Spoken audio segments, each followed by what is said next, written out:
Condutor esférico em equilíbrio eletrostático. Nós fizemos a análise do condutor esférico em equilíbrio eletrostático e vimos que, ao eletrizar um condutor esférico, o excesso de cargas vai se distribuir na superfície externa desse corpo. Então, posso eletrizar positiva ou negativamente, o excesso de cargas fica sempre na superfície externa do corpo.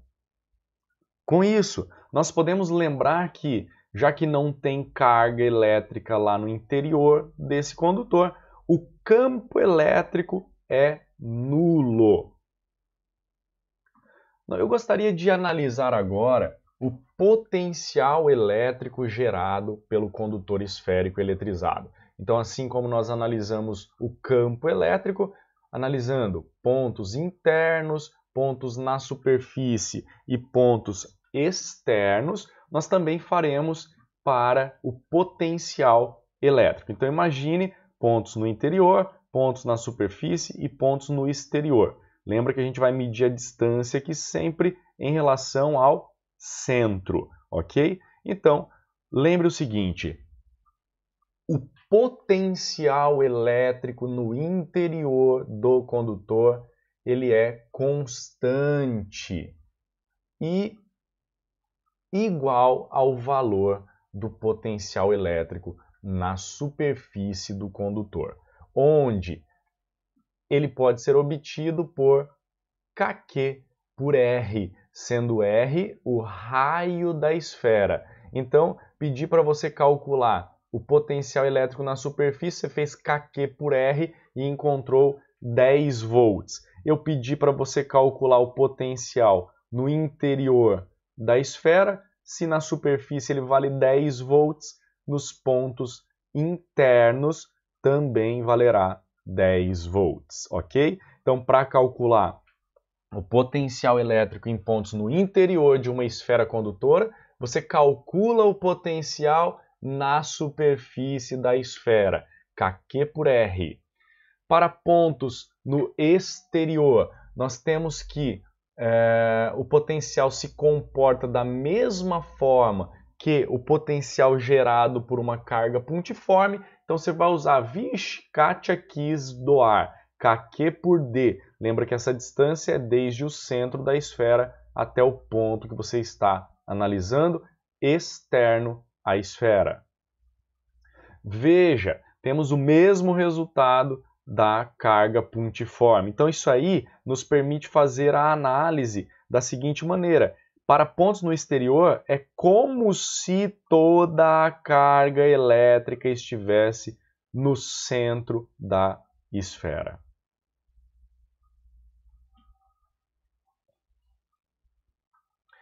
E o gráfico?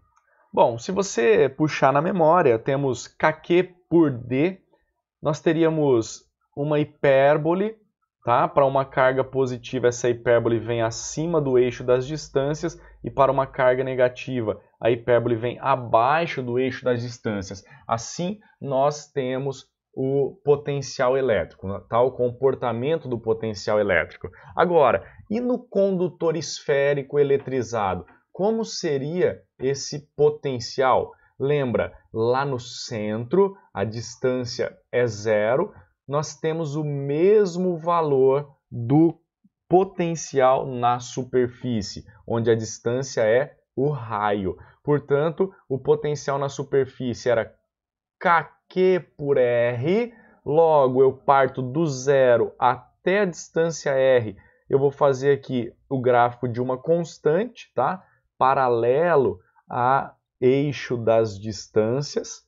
Daí, então, o potencial cai por uma hipérbole, kQ por D, ok? Então, veja, eu estou fazendo aqui fora da esfera esse mesmo gráfico, ok? Lembre que se a gente tivesse uma carga negativa, esse gráfico deveria estar aqui, ó, na parte de baixo, tá? Mas a forma de se construir é a mesma, uma constante desde 0 até R e depois nós temos uma hipérbole, beleza? Então, essa é a grande diferença entre o potencial elétrico gerado pelo condutor esférico eletrizado e o campo elétrico, né?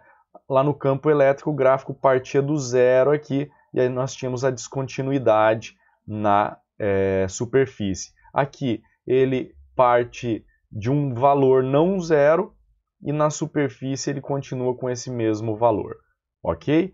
Bom, com isso, pessoal, nós podemos agora pensar de novo na blindagem eletrostática, só que agora de uma outra forma. Nós sabemos que a blindagem eletrostática lá, que acontece na gaiola de Faraday, é o que nos permite nos proteger de descargas elétricas no interior de condutores, ok? Por isso a gente não vai tomar choque dentro do carro. Se cair um raio ali no carro, a gente fica tranquilo dentro do carro. Por quê? O raio vai contornar aqui, ó, a superfície externa do carro. E nós explicávamos o fato da gente não tomar esse choque pelo campo elétrico ser nulo lá dentro do carro, porque o carro é condutor, tá? O carro é de metal.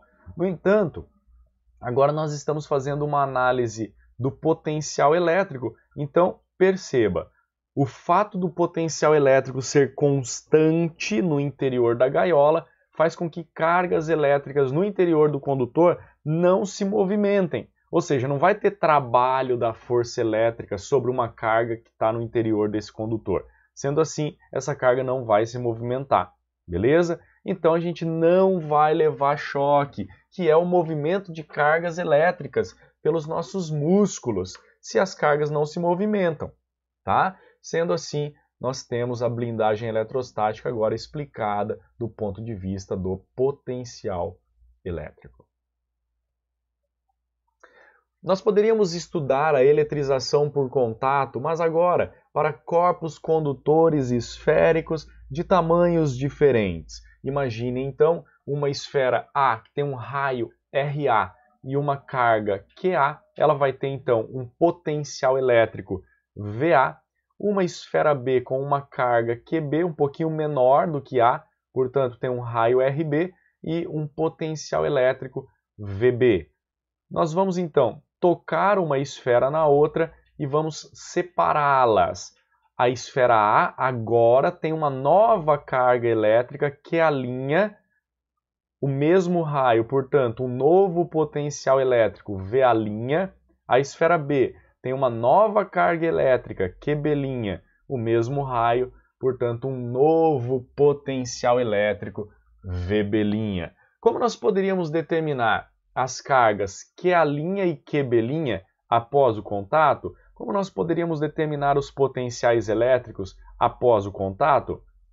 São duas características que você deve lembrar para resolver a eletrização por contato. A primeira, nós já usamos para corpos condutores esféricos de mesmo tamanho, que é o princípio de conservação da carga elétrica, que diz: o somatório das cargas antes do contato e o somatório das cargas depois do contato devem ser iguais.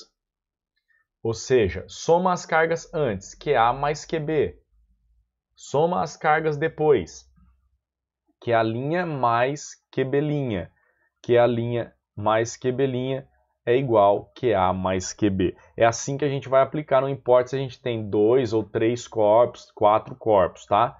É só você somar toda a carga antes e iguala a soma de toda a carga depois. E aqui vem o outro detalhe que nós não usávamos para esferas de mesmo tamanho e agora nós precisamos utilizar, que é a igualdade dos potenciais elétricos após o contato, ok? A transferência de elétrons aqui de uma esfera para outra, justamente para que os potenciais elétricos se igualem após o contato. Então, se VA' é igual a VB', lembra que VA é KQA por RA, né? Então VA' KQA' por RA, e o VB' KQB' por RB. Tem o K em ambos os lados, então a gente simplifica isso aqui e a gente chega que QA' por RA é igual a QB' por RB. Isso significa que a carga é proporcional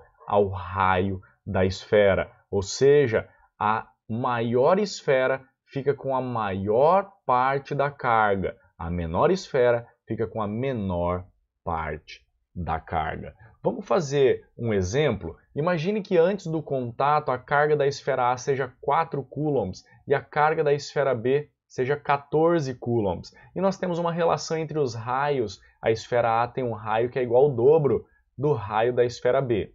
Então, como o raio de A é o dobro do raio da esfera B, como nós acabamos de ver, a carga é proporcional ao raio. Então, se você não for fazer uma prova discursiva, você não precisa fazer a igualdade dos potenciais. Você já pode partir direto de que a carga de A após o contato, portanto, que é a linha, é o dobro da carga de B após o contato, ok? Então, a carga de A após o contato é o dobro da carga de B após o contato, beleza? Guarda isso aqui e aplica o princípio de conservação da carga. A somatória das cargas antes, que é A mais QB, é igual à soma das cargas após o contato, que é a linha mais QB'.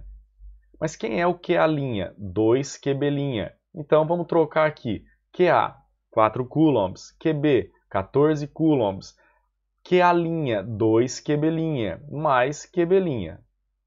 14 mais 4, 18. 2 QB' mais QB' dá 3 QB'.